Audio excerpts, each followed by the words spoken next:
All right. Good afternoon, everyone, and welcome to today's Inflation Reduction Act Town Hall. Before we begin, I'd actually like to turn it over to Topacio and Grace to provide some introduction and instructions. Hello, everyone. Thank you for being here today. First, I will start with the English interpretation room instructions. In case there is any Spanish speakers, I will also be able to use the English interpretation room so that you can hear in real time any questions or comments that are being asked in Spanish. So please also select your room in English. Once the announcements are done, you will be able to see a globe at the bottom of your screen. If you don't see the globe for interpretation at the bottom of your screen, you may also find it under the three dots that say more at the bottom of your screen, and then see the interpretation globe and select English as your language. If you're on a mobile device, you might see these three dots at the top of your screen. I will give these same instructions for the Spanish speakers now. Hola, buenas tardes a todos. Gracias por estar aquí. Si necesitan interpretación en español, tendremos este servicio disponible el día de hoy. Después de estos anuncios de interpretación, podrán encontrar un globo abajo de su pantalla y seleccionar interpretación por parte de ese globo, seleccionar el lenguaje de español de preferencia. Después de estos mensajes, podrán ver esta opción. Si no ven esta opción, puede ser que esté bajo los tres puntitos que dicen More y entonces pueden encontrar el globo de interpretación ahí adentro y seleccionar su lenguaje. Si no los ven ahí, si están en un dispositivo móvil, puede que estén arriba de la pantalla. Muchas gracias. Ahora vamos, now we will turn over to Grace for Cantonese instructions.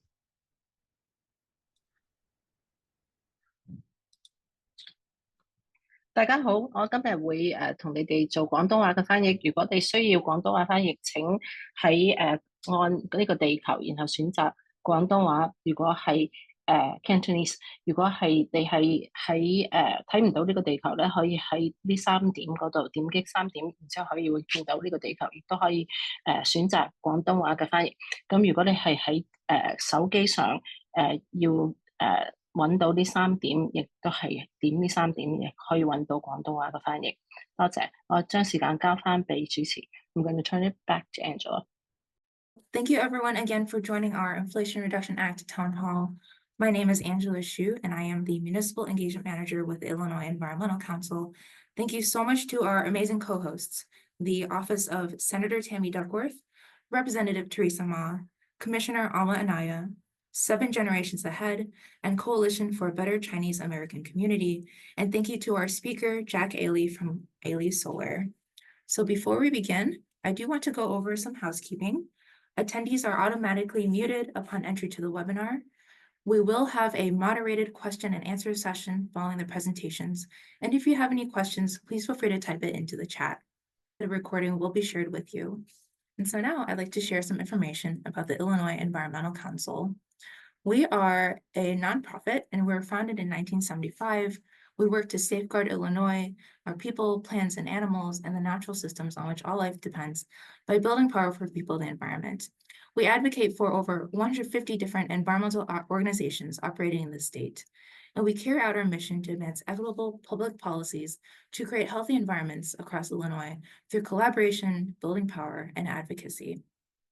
We work across 6 different issue areas, including agriculture, conservation, clean energy, transportation, water, and zero waste. So why are we gathered today to talk about the IRA? Well, it was signed into law in 2022, and the IRA is the largest investment in clean energy in the United States, and it's the most significant action our nation has ever taken on climate change. It gives money directly to the people. These are once-in-a-generation federal investments projected to achieve up to a 40% reduction in climate pollution by 2030.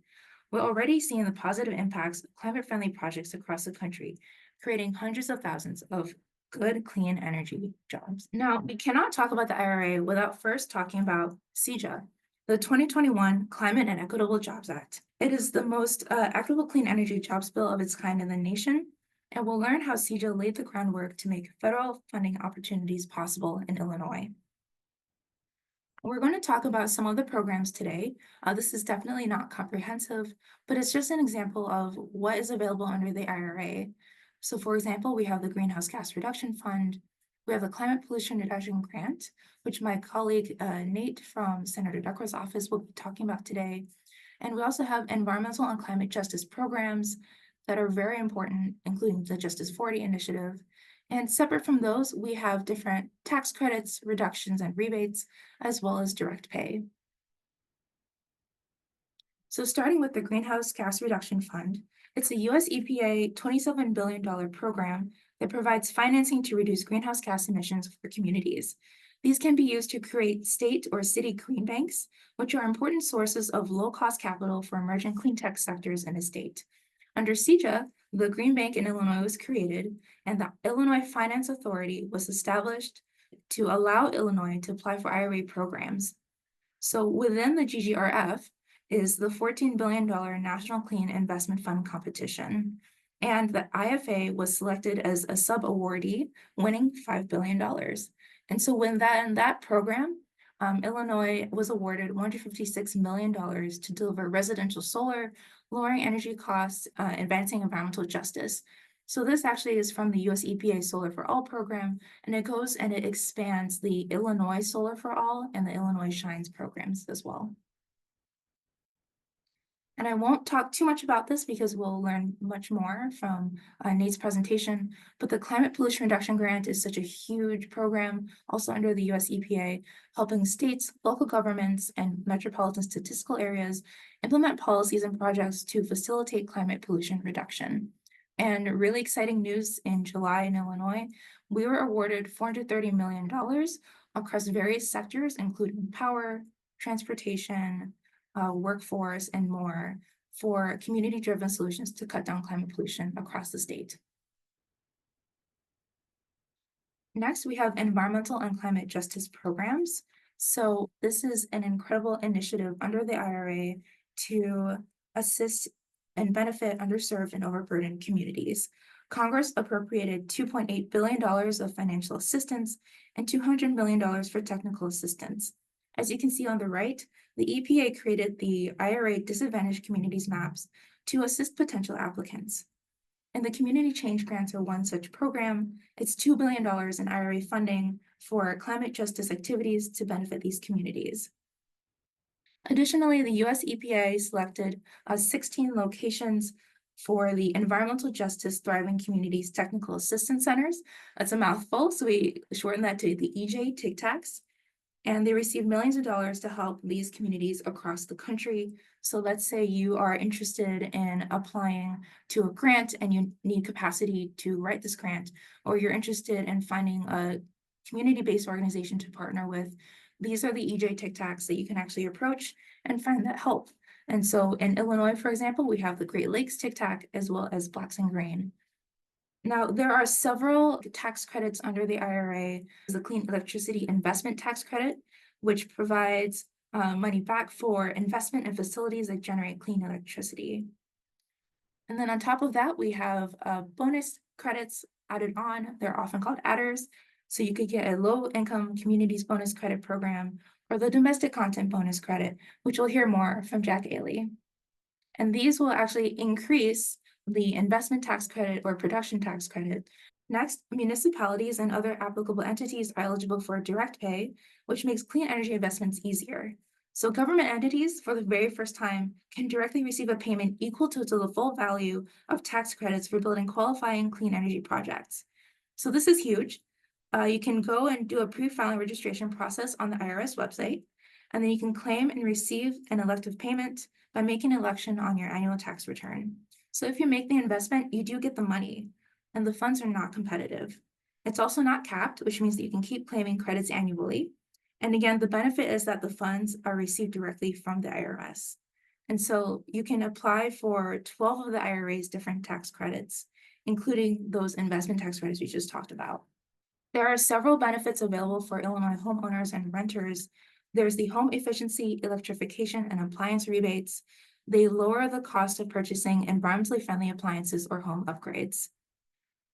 For example, in this year, 2024, the High Efficiency Electric Home Rebate Act provides an upfront discount for heat pump costs up to $8,000. And the IRA's Energy Efficiency Home Improvement Credit 25C provides up to $2,000 annually in tax credits to lower the cost of a heat pump installation by 30%.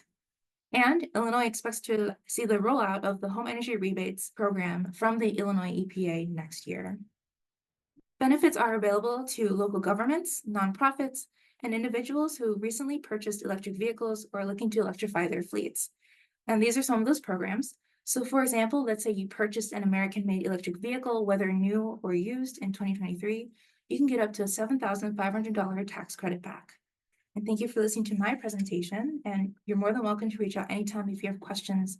But now I'll pass the microphone over to Gary Cunine with 7 Generations Ahead. Gary, the floor is yours. Thanks, Angela. Really appreciate your convening this session, and we're really pleased to be a part of it. 7 Generations Ahead is a 23-year-old sustainable communities nonprofit. We were founded in 2001, and one of the projects I just wanted to touch on really quickly that we're a collaborator on is called the Cross Community Climate Collaborative, or C4. And that initiative basically engages 14 mayors in West Suburban Cook County, most of whom are mayors of underserved communities, and they're agreeing to work together collaboratively on climate equity and sustainability. And so what we're doing with the municipal governments and also with the other community institutions that would be applicable to apply for some of the Inflation Reduction Act incentives is to work with them to figure out ways to braid funding. So the Inflation Reduction Act provides all of these great incentives and direct pay, but there's also an opportunity to pull in some of the other resources that the Illinois Climate Bank and others in the state of Illinois, the EPA, have been able to secure. And also we're looking at private capital investments as well to try to make these dollars stretch even further. Even for underserved communities and institutions, the Inflation Reduction Act incentives are great. And though some of the institutions are having trouble coming up with that upfront capital. So we're looking at opportunities to bridge some of that gap. And we're really excited to be a part of this session and to get the word out more about this amazing, extraordinary Inflation Reduction Act. So thank you, Angela. Yes, absolutely. Thank you for being here, Gary. Would you be open to speaking to the grant award that Broadview had won, thanks to 7 Generations Ahead? Yeah, so Broadview, Mayor Katrina Thompson is one of our 3 founding members of the C4 initiative, and the Village of Broadview has actually won a couple of awards. One was to create a climate resiliency plan, but the most recent, through the Illinois EPA's Energy Efficiency Conservation Block Grant Program, is a grant to be able to develop a deeper dive energy plan. So we're going to be doing an analysis of major institutions and buildings within Broadview, and really pull in a lot of technical experts to create a detailed plan that's going to incorporate a combination of energy efficiency strategies and upgrades, opportunities for on-site solar and on-site renewable energy projects, and then lastly, solar energy procurement. And, you know, we all understand that solar procurement and renewable energy procurement is going to be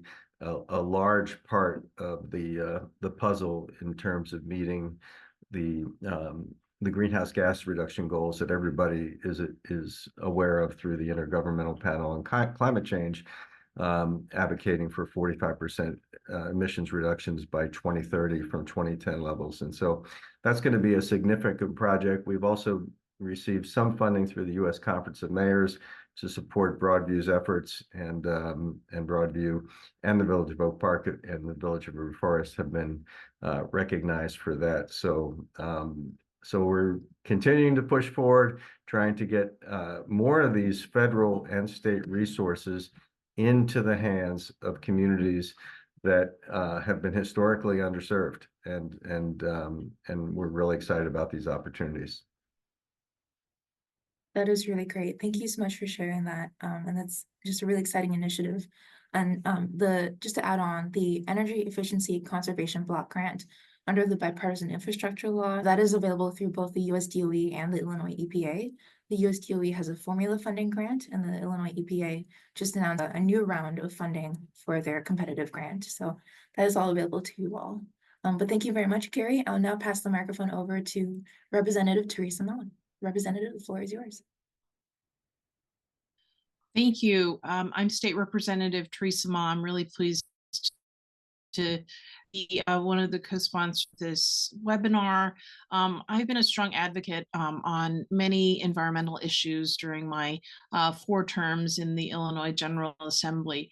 I've been a member of the Green Caucus in the House during that entire 8-year period, and I was a strong champion of the Climate and Equitable Jobs Act, which was a path-breaking piece of legislation that we passed here in Illinois, where we became a leader in the nation in this effort to build a green energy infrastructure while training a diverse workforce for the jobs that are created to build that infrastructure and to make the benefits available to the entire population at all income levels. So I'm proud to have been in the Illinois legislature during those efforts, and I continue to work on legislation that recognizes the fact that I represent an environmental justice impacted community. I try to enhance and strengthen statewide legislation, regulation, I should say, to make sure that our environment is clean. And one of those that I passed in the House, for example, would have strengthened statewide legislation on the dismantling of used coal plants. And this was inspired by the Crawford disaster, which took place not too far from my district. But I'm really pleased to be a part of today's webinar to make sure that everybody has the information they need to take advantage of all the benefits of the Inflation Reduction Act. This piece of legislation fights inflation by reducing costs for families and making renewable energy more accessible and affordable to everyone. And it also helps us invest in clean energy, as homeowners and community members. It creates jobs to stimulate the local economy. Cook County has received Inflation Reduction Act grants, for example, including a grant of more than $300,000 to purchase air monitoring equipment for their air monitoring division. The county is also intending to apply for the direct pay tax credit, which makes clean energy tax credits available to government entities. And this would be for new EVs in the county's fleet. The county's new fleet and public EV charging stations in future years and upcoming solar installation at county facilities will also be enhanced through this process. So a number of, for example, a selection of other IRA projects throughout Cook County include the grant that MWRD received as an EJ government to government program grant to convert 5 acres of brownfield into urban green space in Little Village, which is very close to my district. And then the climate pollution reduction grant implementation grant that the Illinois EPA was one of 25 CPRG awardees. announced in July 2024 this year. And we anticipate that some of the funding from this $430 million grant will flow to Cook County. And there are more details to come, but their grant is focused on building and industrialization, freight electrification, climate smart agriculture, and renewable energy deployment. So, these are just some of the examples of how the IRA has already benefited Cook County, and the webinar, during this webinar, you'll have additional information on how you too can learn ways to save money while investing in this green infrastructure and green economy. So next up, I'm going to turn the mic over to Jack Ely from Ely Solar, which is a company right here in my district. They've been doing a lot, and also they've worked really hard in advocating for some of this, some of the groundbreaking legislation that we passed here in Illinois. So I'll hand it over to you, Jack.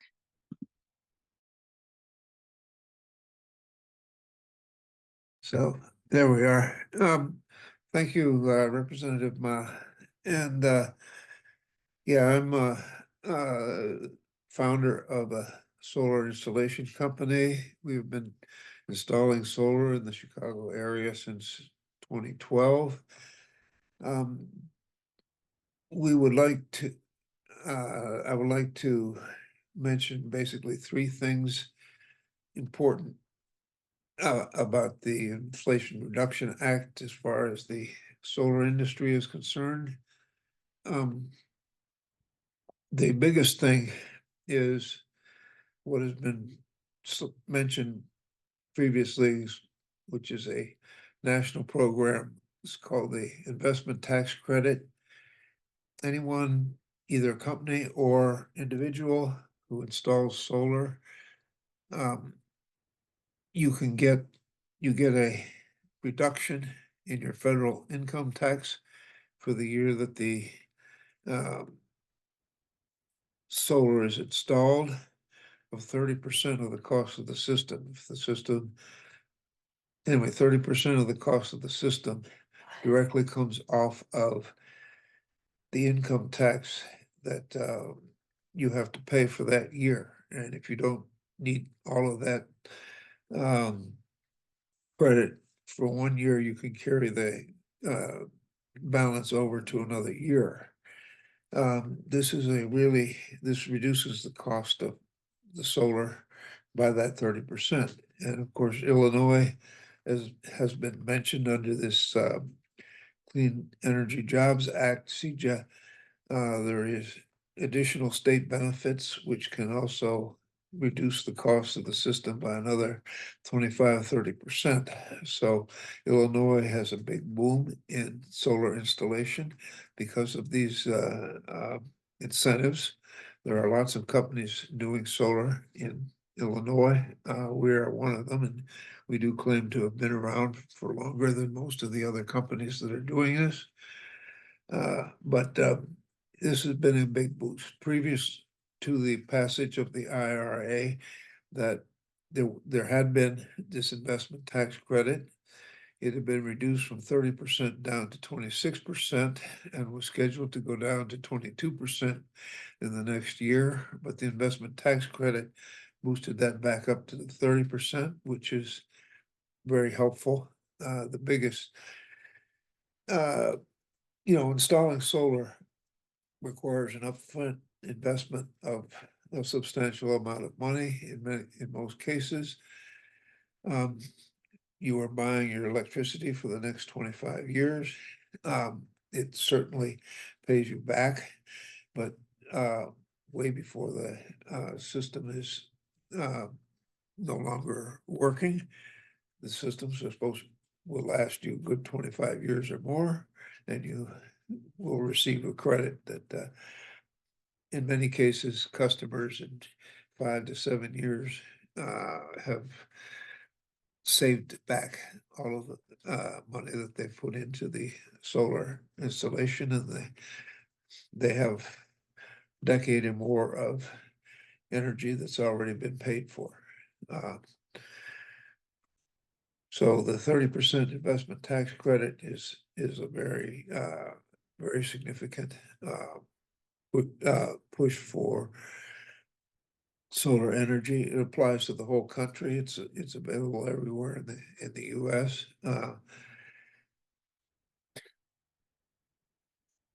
Associated with that is something that has been mentioned before. The local governments as well as nonprofits don't pay income tax.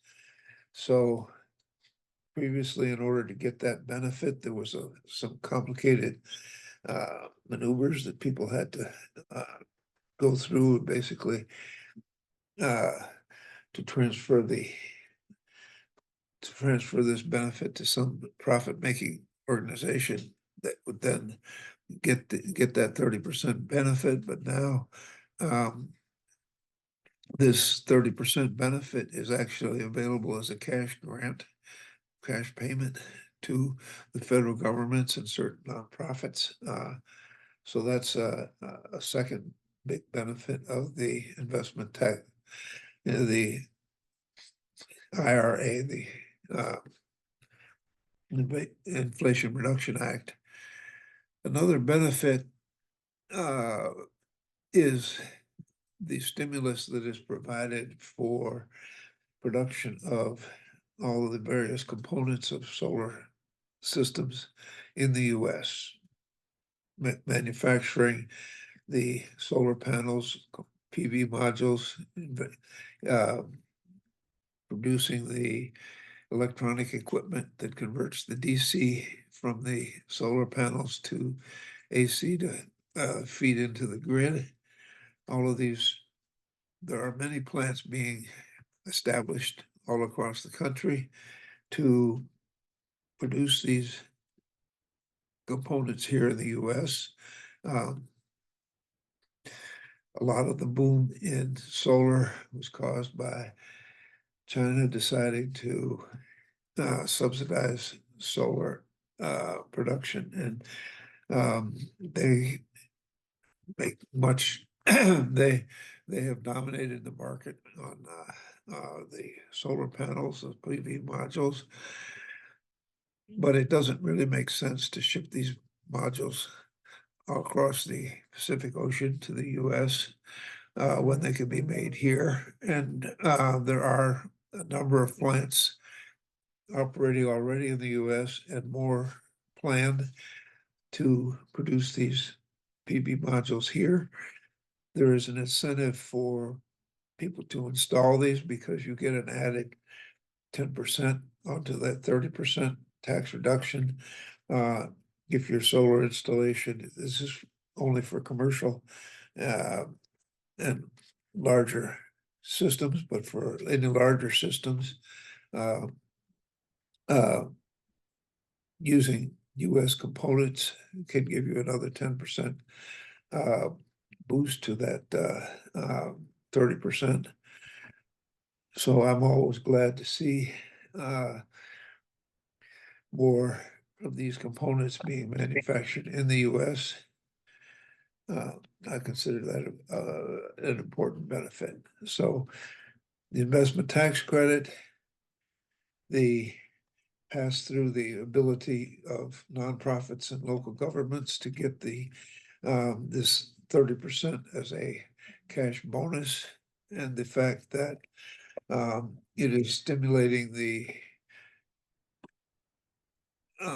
investment in and development of manufacturing facilities for solar equipment in the US. I think these are all great benefits of this Inflation Reduction Act. That's the main points that I wanted to make. So I'll turn it back to our monitor. you so much, Chad. Now I will pass it over to Thomas Nate Mosley with Senator Duckworth's office. Good afternoon, everybody. My name is Thomas Mosley. I go by Nate, which is my middle name, but I'm the Suburban Outreach and Grants Coordinator in the office of U.S. Senator Tammy Duckworth. My main issue areas are environment and energy, arts and humanities, the Black and African American community, and also the suburban and Collier counties. Today, I'm here to talk to you about the different IRA funding opportunities through the U.S. Environmental Protection Agency. Specifically that is for Region 5, but really towards our area out in West Cook County. So what we'll do is we'll go through a brief breakdown of the funding based on the agencies and the tax credits that are available. We'll talk about the different grant opportunities that are in the Environmental Protection Agency, passed through the Inflation Reduction Act, how they impact our area. And then from there, we'll talk about the amount of money that has come to Illinois and further resources on how you can access these funds and what our office is willing to do to help.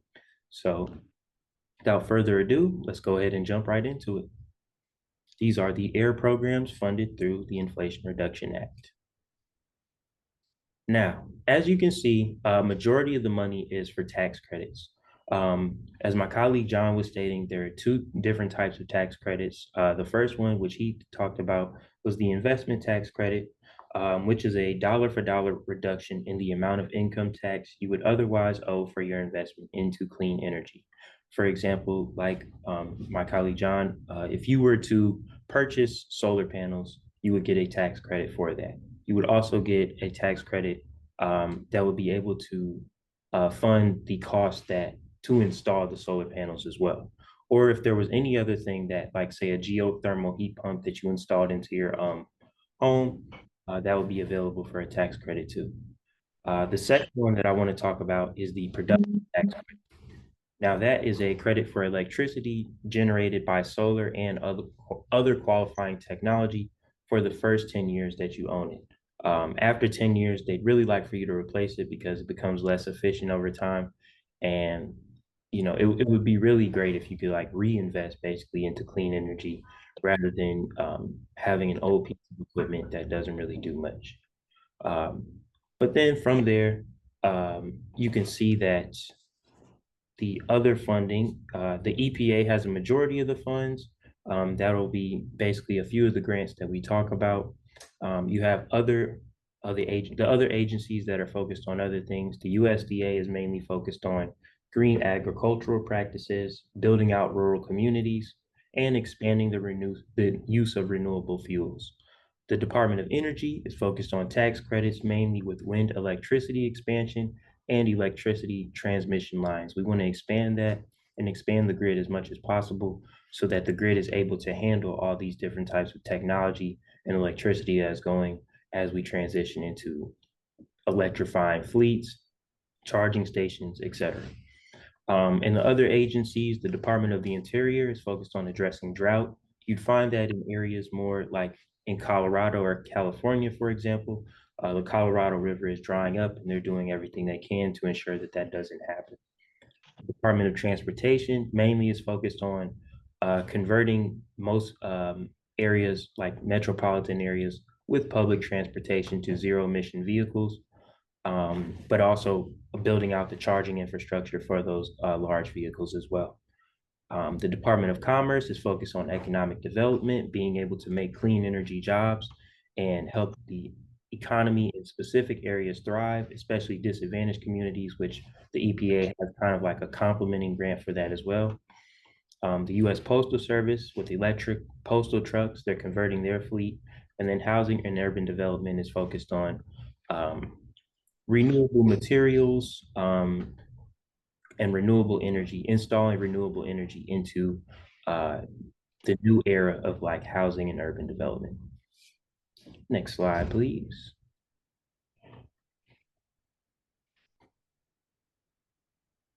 Yeah, so the EPA is basically tackling this from 4 different angles. There are 2 that are sector-based, which will be mobile and stationary. When we're talking about mobile, we're simply talking about modes of transportation. We're talking about stationary, we're talking about areas with low air quality, we're talking about measuring the amount of methane in an area and other pollutants in a specific area as well. From the top down, we're talking about climate, like the CPRG, we're talking about climate plans, mainly for big areas like the city of Chicago or New York, Miami, all areas that have like a lot of ports, a lot of different jobs, and also a lot of emissions into the air. So for those areas, you have like, for example, we have the Metropolitan Mayor's Caucus, and we also have the Chicago Metropolitan Agency of Planning, which came together with a action plan for the climate, to address climate change in this area specifically. And then from the bottom up, you have environmental justice grants. These are for communities that have been historically disadvantaged over the years based on not just climate change, but also the different things that came into the community, building factories in areas that were low income, promising people jobs, but not being able to follow up on that promise, but also being able to neglect the health. And you see the impact over the years. So we'll get more into these grants basically in the next few slides. Next slide, please. This is the first one, the Climate Pollution Reduction Grant. The IRA has provided $5 billion to support local greenhouse gas reduction grants. The CPRG is a two-stage program. There are $4.6 billion of competitive grants, and there are $250 million of non-competitive grants. A fun fact is that the state of Illinois has received over $430 million from the US EPA through the Inflation Reduction Act. A lot of money came into the state for it. Illinois is very focused on being one of like the top states that are focused on reducing climate change and greenhouse gas emissions. So very progressive area, and we're doing everything that we can to reverse the negative impacts of climate change. But the Climate Pollution Reduction Grant is basically a planning grant for, say, any state, municipality, local government that focuses on reducing greenhouse gas emissions. Next slide, please. Now, the next one is the Methane Emissions Reduction Program. Now, methane is a key contributor to affecting the air quality in our area. What happens when you have methane in the air, not a science guy, but just in short research, methane breaks up the chemicals in the air that are meant to keep the air quality regulated. So with more methane in the air quality becomes worse. Greenhouse gas emissions, what you'll have is a ground level ozone that is a dangerous pollutant that causes asthma and other respiratory issues when you have high levels of methane in the atmosphere. So the IRA has provided $1.5 billion to reduce methane emissions through financial assistance. That's through grants, rebates, loans, and other activities as well. 700 million of it is allocated for activities at low producing oil wells. Those would be, again, areas with like oil. So you would hear like Texas or Oklahoma, not really applicable to the state of Illinois, but just good information overall.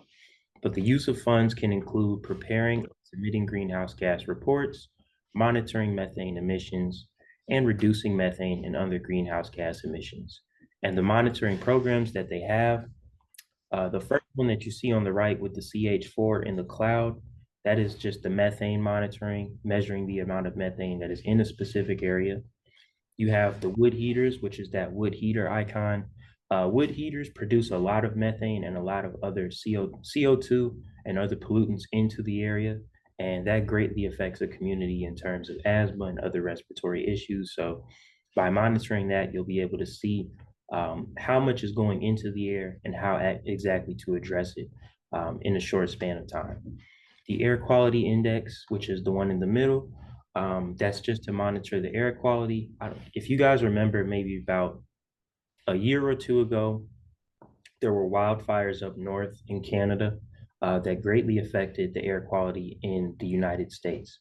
A lot of the smog came down, and for a while, what you would see on your phone was that the air quality was very low, and that you could even see like somewhere of like the smoke, even in New York, where it looked like the sky was turning orange.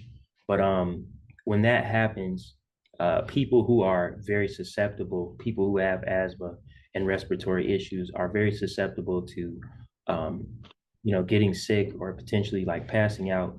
Many different health issues occur when you have low air quality. So overall, I think that that was a really different point in our time, and it showed how much climate change is impacting our society. But the EPA is focused on monitoring the air quality and trying to address it as much as possible. The one next to that is the multi-pollutants, just to see how many pollutants are in a specific area. And then the one on the right, which is basically like a nuclear plant, is the fence line monitoring. Now that is measuring pollutants at a specific property line or manufacturing facility that is putting a lot of bad gases and greenhouse gases into the air.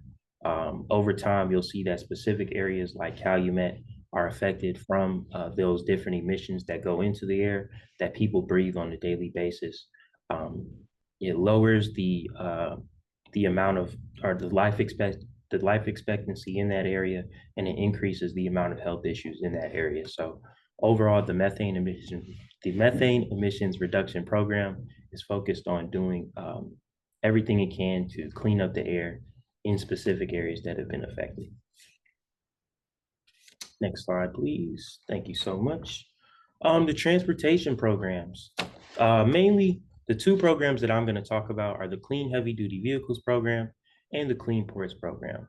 Overall, the Clean Heavy Duty Vehicles basically is just about building out the infrastructure for heavy duty vehicles. That's refuse haulers, which is just a fancy word for garbage trucks. That's school buses and also public transportation as well. But overall, any vehicle that you see on the road to be converted into a zero emission or electric vehicle, but also building out the charging stations for that. When you have public transportation, you need a lot of money to build out these different garages for these fleets, and having the grid be able to sustain that is very vital. So the EPA has provided money for these transportation programs and also the Clean Ports program. The purpose of the Clean Ports program is to replace old, outdated technology with new equipment that ensures that the workers working at these ports are not being exposed to such dangerous on a daily basis. That's the overall goal of the Clean Ports program. The city of Chicago is a big ports program. We're not just talking about areas on the water, we're also talking about trade as well. So addressing that is very important, and the Clean Ports program does exactly what it needs to in addressing the exposure to harmful chemicals in the ports, especially in Illinois. Next slide, please. Okay, and then the other IRA programs through other, or not other offices, but the EPA still, but the Greenhouse Gas Reduction Fund. This is one that is a plethora of different programs to help accelerate reducing greenhouse gas emissions and providing capital for EV charging infrastructure, empowering rural areas, and also the installation of solar panels with the Solar for All Act, or the Solar for All competition, which provided $7 billion to states, tribes, and municipalities focused on a specific mission to implement solar panels into a community or into into a community. And then I believe the state received a good deal of money from the Solar for All program. And then also the EJ, the Environmental and Climate Justice Block Grants. There's over $3 billion allocated for that. And that will fund community efforts led by nonprofits to overcome pollution in underserved communities.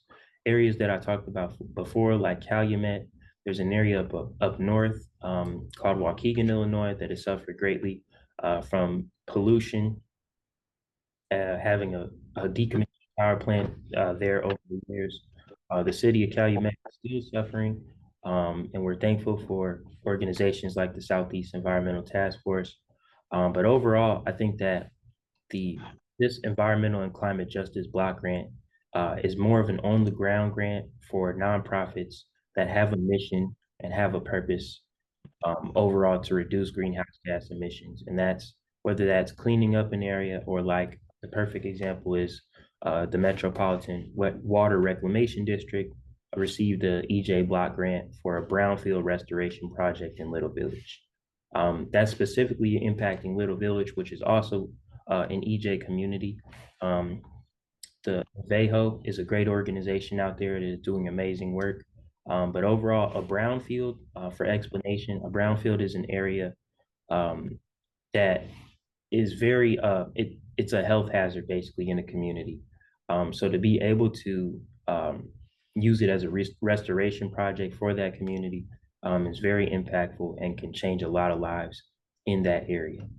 But overall, those are the three grants, or no, those are the Greenhouse Gas Reduction Fund and the Climate Justice Block grants that are meant to overcome pollution in underserved communities and advance the reduction of greenhouse gas emissions.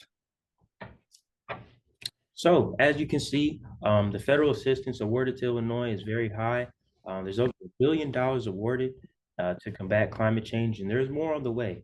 From whether it's solar, whether it's EV vehicle infrastructure, building out the grid. The state of Illinois is very focused on transitioning into the future, which we believe is zero emissions, reducing climate change, and helping everybody get back to the life that they need to, which is really a healthy life. You want to be able to live healthy. You want to be able to have a future for the next generation. And the only way we can do that, reducing the negative impacts that climate change has done, we have to stop being greedy. We have to transition, stop talking about, drill, baby, drill, and all this other stuff. We really need to focus on what's important. And there is a future in green and from green to gray infrastructure, or gray to green infrastructure. So Illinois is very focused and really wants to be the forefront of this transition. So next slide, please. I believe it's what our office can do. Yep. So our office is 100% committed to modernizing Illinois' infrastructure and taking the steps towards the goals stated in the IRA. For a letter of support, basically, if you want to apply to any of these grants from the EPA or the Department of Transportation, any federal agency, feel free to come to our office, click that link right there, and you'll be able to get a letter of support. You'll have to state your mission. You'll have to state what the project is, give a brief summary overall, and we're able to provide that. The turnaround is about 7 to 10 business days, so be sure to submit the application promptly. And then also for federal grant resources, we have a resource guide on our website, which provides tips on grant writing, how the process is going to go, etc. And then there are additional resources. Oh, yeah, go ahead. Those are the additional resources in terms of the different types of grants that we talked about. These are the emails that you can reach out to for more information at these agencies. And yeah, that is all. Thank you so much, and we hope that we've helped. I'm happy to answer any questions if there are any.